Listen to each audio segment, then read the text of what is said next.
we have the Toyota RAV4 2.5 Hybrid Business Edition Plus automatic on a 16 plate. I'm going to start off by showing you around the outside of the car, and then we'll hop in and I'll run through a few controls on the inside. But from the outside you can see it's a 5-door car with alloy wheels and tinted windows.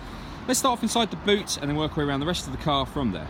So as you can see, the tailgate on this car will open electronically. As we approach the back of the car, you can see there is plenty of boot space in this car, along with a 60-40 split folding rear seat as well.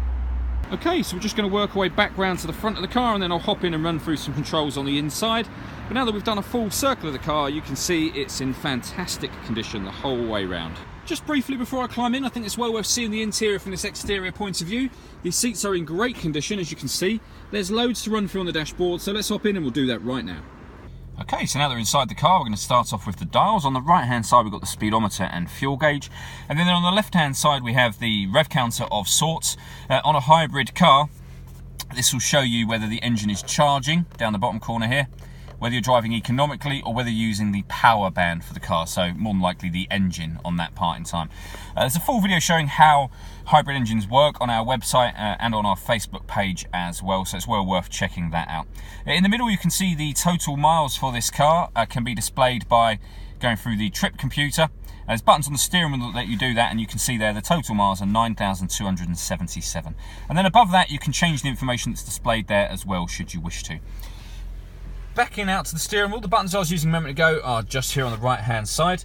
On the left hand side of the steering wheel we got stereo controls, as well as the ability to answer and end phone calls. We also have voice activation for the phone, so hit that button, ask it to dial anyone in your contacts list, and it'll do that for you without you having to take your phone from your bag or pocket. We also have cruise control just down here as well. Over on the central screen is where you'd pair the phone. Now you can see this car has got satellite navigation, which is being displayed currently on the screen. There's plenty of ways to listen to music on this car as well. If we hit media, you can see the radio is active at the moment. We've got DAB digital radio as well as AM and FM radio as well. And then on top of that, you can listen to music via the auxiliary socket. You can stream music wirelessly via Bluetooth audio, and you can connect to a USB device as well, so either an iPod or a USB memory stick, for example.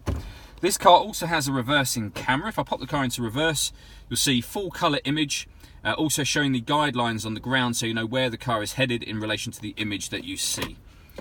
Beneath that, we've got dual zone climate control, so you can adjust the temperature on either side of the car. You can adjust the fan speed in the middle here. Once you're happy with the fan speed and temperature, hit that button to turn the air conditioning on, or hit auto, and the car will maintain those temperatures for you by taking control of the fan speed itself, which you can hear it doing now.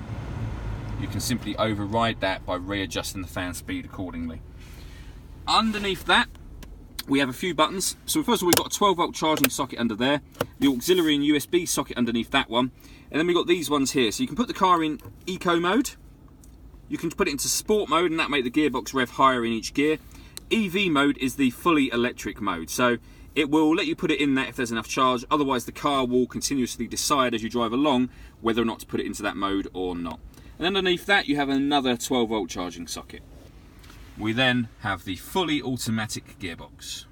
All that leaves me to say is thank you for taking the time to watch this video. If you'd like to come and see the car in person and have a test drive, please feel free to call any of our MJA sites. We'd love to hear from you soon.